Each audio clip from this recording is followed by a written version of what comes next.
लोकसभा चुनाव के नतीजों के बाद एक बार फिर शह और मात का खेल शुरू हो गया है।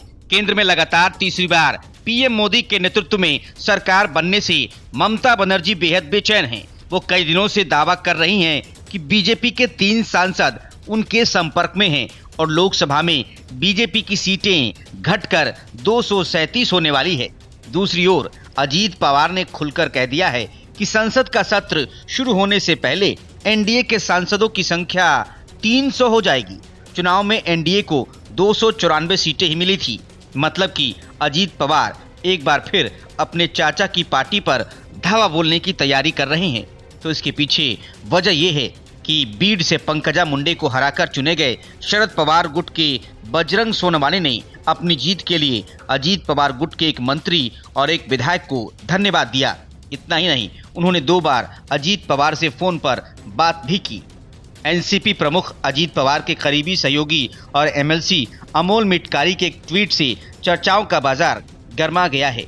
अमोल ने दावा किया है कि हाल ही में बीड से लोकसभा चुनाव जीतने वाले एनसीपी शरद पवार नेता बजरंग सोनावाने ने महाराष्ट्र के उप मुख्यमंत्री अजीत पवार को फोन किया और उनसे संपर्क करने की कोशिश की है। अमोल मिटकारी का कहना था कि बजरंग सोनावाने ने 2 बार अजीत पवार से संपर्क करने की कोशिश की। मिटकारी के दावा किए जाने के बाद शरद पवार गुट के बारे में चर्चा तेज हो गई है। लोकसभा चुनाव में शरद पवार गुट के 8 सांसद चुने गए हैं। शरद की पार्टी ने 10 सीटों पर चुनाव लड़ा था। वहीं अजीत पवार गुट ने सिर्फ 1 सीट पर जीत हासिल की है। सोनावाने को बीड में उनके समर्थक प्यार से बजरंग बप्पा कहकर बुलाते हैं। दरअसल बीड में दादा को बप्पा कहा जाता है। एनसीपी प्रमुख अजीत पवार भी अपने समर्थकों के बीच दादा के नाम से चर्चित है। हालांकि सोनावाने ने अमोल के दावे का खंडन किया और साफ किया कि वो अपनी आखिरी सांस तक शरद पवार के साथ रहेंगे।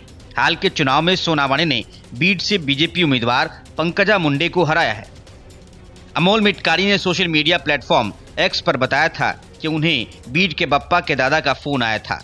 दिलचस्प बात यह है कि मिटकारी ने मीडिया के सामने आकर भी इस बारे में विस्तार से जानकारी दी। इससे पहले शिवसेना के नवनिर्वाचित सांसद नरेश महस्के ने दावा किया था कि उद्धव ठाकरे के 2 सांसद एकनाथ शिंदे के नेतृत्व वाली पार्टी के संपर्क में हैं। लोकसभा चुनाव में उद्धव गुट ने 9 सीटों पर जीत हासिल की है।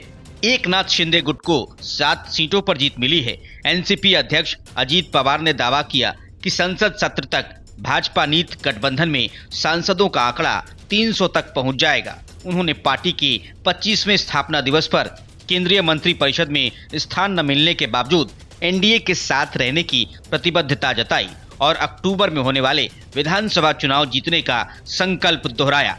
अजीत पवार ने कहा कि लोकसभा चुनाव में संविधान बदलने का भ्रम फैलाया गया, जिससे हमें नुकसान उठाना पड़ा। उन्होंने कहा कि महाविकास आघाड़ी को 43.90% मत मिला, जिससे उन्हें 30 सीटों पर जीत मिली, जबकि महायुति को 43.30% मत मिले और हमें 17 सीटें मिली।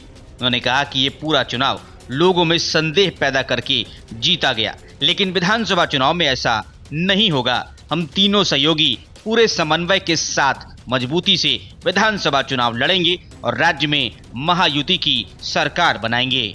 Report news of India.